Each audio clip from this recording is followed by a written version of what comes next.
141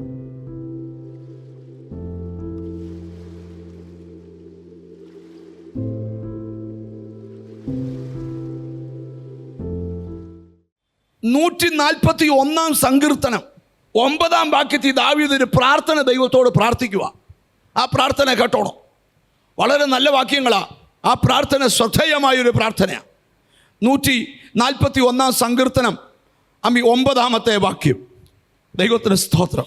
അവർ എനിക്ക് വെച്ചിരിക്കുന്ന കണിയിലും ദുഷ്പ്രവർത്തിക്കാരുടെ കുടുക്കിലും അകപ്പെടാതെ വണ്ണം എന്നെ കാക്കേണമേ. ദാവീദ് പ്രാർത്ഥിക്കുക, കർത്താവേ, അവർ എനിക്ക് വെച്ചിരിക്കുന്ന കണിയിലും എനിക്കെതിരെ ചിലര് കണി വെച്ചിട്ടുണ്ട്, ദുഷ്പ്രവർത്തിക്കാരുടെ കുടുക്കിലും അകപ്പെടാതെ വണ്ണം ചിലര് കുടുക്ക് വെച്ചിട്ടുണ്ട്, അതിൽ അകപ്പെടാതെ വണ്ണം എന്നെ കാക്കേണമേ.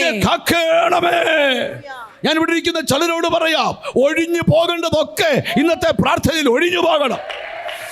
ചില കണികളും കുടുക്കുകളും. നിങ്ങൾക്ക് തന്നെ ഈ ദൂത് കേട്ടപ്പോൾ തോന്നുന്നില്ലേ ചില വിഷയം കുടുങ്ങി കിടക്കുവാൻ? തോന്നുന്നുണ്ടോ? ആത്മാവി ബോധ്യപ്പെടുന്നുണ്ടോ? എന്നാൽ ദൈവാത്മാ പറയും, ആ കുടുക്ക് പൊട്ടിക്കും ഈ ദിവസങ്ങളിൽ. നിന്നെ കുടുക്കിയിട്ടിരിക്കുന്ന ആ കുടുക്ക് നിന്റെ കുഞ്ഞിൻ്റെ ഭാവിയെ, എഡ്യൂക്കേഷനെ, ഫാമിലി ലൈഫിനെ, കുടുംബജീവിതത്തെ, സമൃദ്ധിയെ കുടുക്കിയിട്ടിരിക്കുന്ന. ഇനി കുടുങ്ങിയാൽ എങ്ങനെയാന്ന് കേട്ടോ?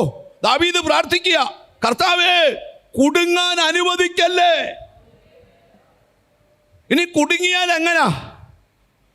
സഭാപ്രസംഗിയുടെ പുസ്തകം 9 അധ്യായം 12 വാക്യം. ആ ദൈവ മനുഷ്യൻ ആത്മാവി കാണുക. മനുഷ്യൻ തന്റെ കാലം അറിയുന്നില്ലല്ലോ. സലോമോൻ ചോദിക്കാം, മനുഷ്യൻ തന്റെ കാലം അറിയുന്നില്ലല്ലോ. വല്ലാത്ത വലയിൽ പിടിപെടുന്ന മത്സ്യങ്ങളെ പോലെയും, മത്സ്യത്തെ പോലെയും, കണിയിൽ അകപ്പെടുന്ന പക്ഷികളെ പോലെയും മനുഷ്യർ പെട്ടെന്ന് വന്നുകൂടുന്ന ദുഷ്കാലത്ത് കണിയിൽ കുടുങ്ങിപ്പോകുന്നു.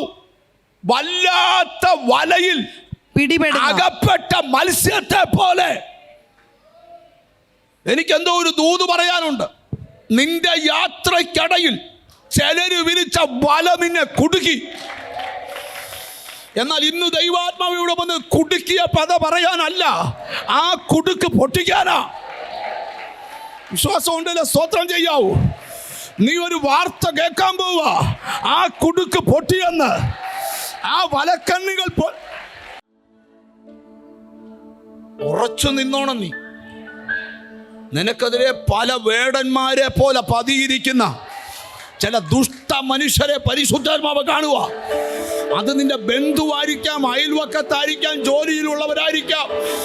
ആ ദുഷ്ട മനുഷ്യരെ, വേടനെ പോലെ പതിയിരിക്കുന്ന വ്യാപാരത്തെ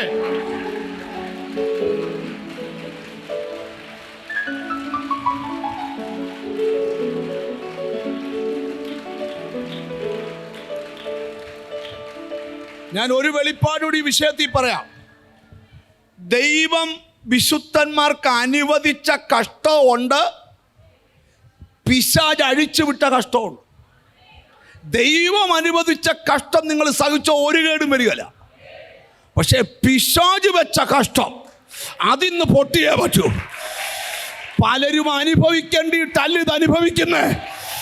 നിന്റെ വീടിനകത്ത് ഇത് നീ അനുഭവിക്കേണ്ടവളല്ല, അനുഭവിക്കേണ്ടവനല്ല. ചില ശാരീരിക ദണ്ഡനം നീ അനുഭവിക്കേണ്ടതല്ല.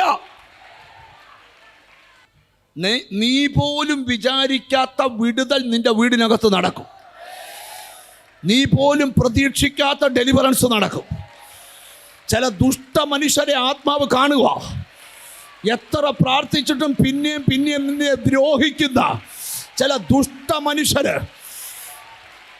പ്രവാചകൻ ആത്മാവി കാണുക. അവരാണ് നിങ്ങളെ ബുദ്ധിമുട്ടിക്കുന്നത്.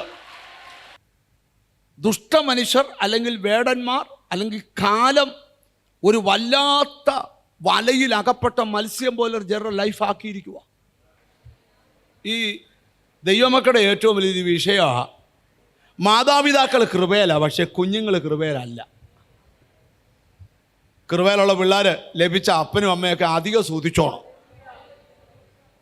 സ്തോത്രം. മക്കൾ കൃപ ലഭിക്കുന്നില്ല, മാതാപിതാക്കൾ ഉരുകിയാ തീരുന്നു. സങ്കീർത്തനത്തിൻ്റെ വാക്യമുണ്ട്, 125 സങ്കീർത്തനത്തിൻ്റെ 3 വാക്യം ശ്രദ്ധേയമായ വാക്യമാണ്. ദൈവത്തിന് സ്തോത്രം. ഹല്ലേലൂയ. നീതിമാന്മാർ നീതികേടിലേക്ക് കൈനീട്ടാതിരിക്കേണ്ടതിന് നീതിമാന്മാർ നീതികേടിലേക്ക് കൈനീട്ടാതിരിക്കേണ്ടതിന് ദുഷ്ടന്മാരുടെ ചെങ്കോൽ നീതിമാന്മാരുടെ അവകാശത്തിന്മേൽ ഇരിക്കയില്ല. നീതിമാന്റെ അവകാശം ഏതാ? മക്കളെ യഹോവ നൽകുന്ന അവകാശം. നീതിമാന്റെ അവകാശം ആരാ? മക്കള്.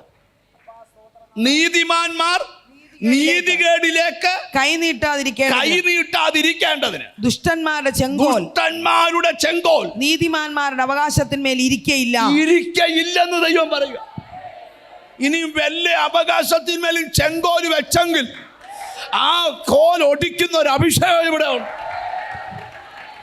ഓ യേശുവിന്റെ നാമത്തില് ഇവിടെ ഇരിക്കുന്ന ചിലരോടൊക്കെ പരിശുദ്ധാത്മാവ് പറയുക, ഒരു അസാധാരണ അഭിഷേകം നിന്റെ കൂടാരത്തിനകത്ത്